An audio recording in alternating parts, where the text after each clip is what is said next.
Real quick, before we get too far into this video, be sure to smash that like button. Also, be sure to hit the subscribe button and turn on your post notification bell if you haven't done so that way you know when we post new videos. Alright, enough of that nonsense. Let's go ahead and jump right into this brand new video. Finally, it's here and open in Tokyo Disneyland, the brand new attraction, Enchanted Tale of Beauty and the Beast. It was supposed to open earlier on 4/15/2020, but due to all the COVID-19 pandemic madness that erupted, the opening was delayed. But now the resort is open and reopened on July 1st, and we have been welcomed with those open swinging gates to Beast Castle of this brand new amazing attraction, and we can't wait to dive in and tell you all about it. As I just said, the park was closed for a good amount of time, which is why we had the delay in opening of this ride. But finally, it has been open, and we are able to see everything that's inside of it and really go into depth on all of the components that go into this beautiful attraction. This attraction was first announced way back in 2016, but definitely was foreshadowed for many reasons. One of those reasons was because the construction of Galaxy's Edge. A lot of people were just focused on that and not really this awesome attraction that was being built or that was in the works. On top of that, you gotta also think about the other attractions and rides that were being built in the United States, and that was really taking the forefront and really overshadowed this amazing attraction that was in the works. But finally, when Tokyo Disneyland released its first look at the ride's audio animatronics back in 2018 of December, that really garnished this ride its much deserved attention and really started to put it on the map. I didn't even know about this ride until way later on, and again, because it was foreshadowed, but I will say I really got excited when I saw those audio animatronics for the first time, and when I saw them in the Disney Imagineering story on Disney+, that's when I was really like, wow, this is going to be an incredible attraction with amazing audio animatronics to really bring the story to life. I was so stoked.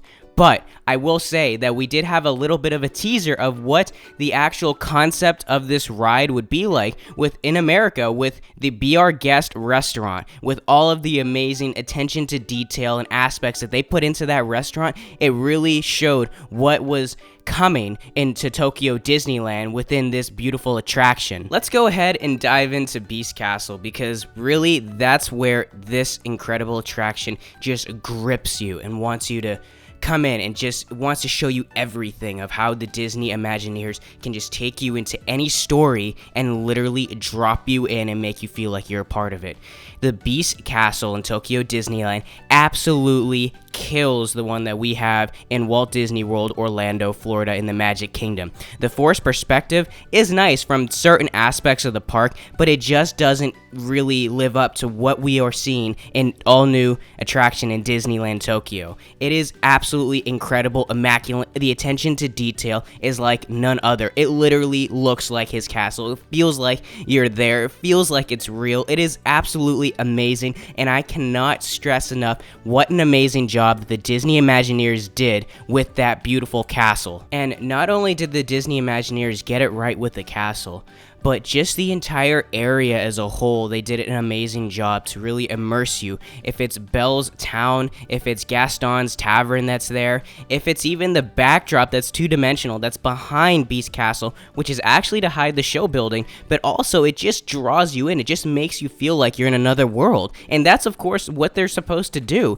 And they killed this. I mean, they did a great job with just immersing you into this brand new section of Tokyo Disneyland and making it feel like that you really are a part of this story and that you really are there. Now, I will say it did take Disney forever to finally give us a Beauty and the Beast ride-through attraction, but they did finally do it, and this is Walt Disney World's first ever Beauty and the Beast full ride-through attraction, and I'm again just so giddy because I want to be able to ride it very badly, and I will hopefully end up riding this attraction very soon. But let's go ahead and let's jump into what happens once you enter Beast Castle. Upon entering Beast Castle, the queue space is nothing short of extraordinary and realistic with every turn you take. The queue is definitely a part of the attraction, as we have seen with all of Disney's brand new rides that have been released and coming out.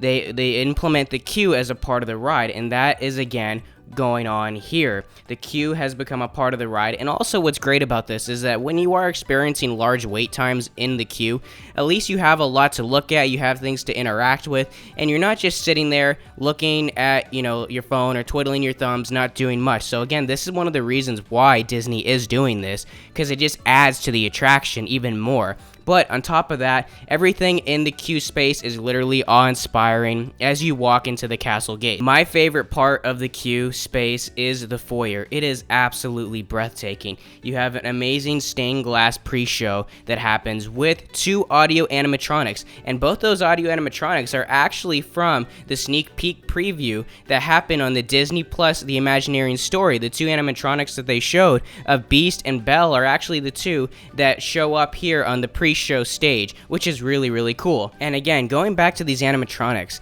even though they do look cartoonish, which they're supposed to, that's the look they were going for, they still look so realistic due to the fact of all the brand new electronic actuators that Disney has been using in all of their brand new audio animatronics, which just allows the movement of those audio animatronics to be so smooth and flawless and lifelike. It really does add to the story that, you kind of jumped into the movie per se. And again, looking at these audio animatronics, they're using the same technology that has been put into the Shaman at the Navi River Journey or Hondo at the Millennium Falcon Run. We see how smooth those animatronics are, and here we can see the same thing happening. Now again, this is a trackless ride system. These vehicles are trackless ride vehicles, in which I love the trackless ride systems.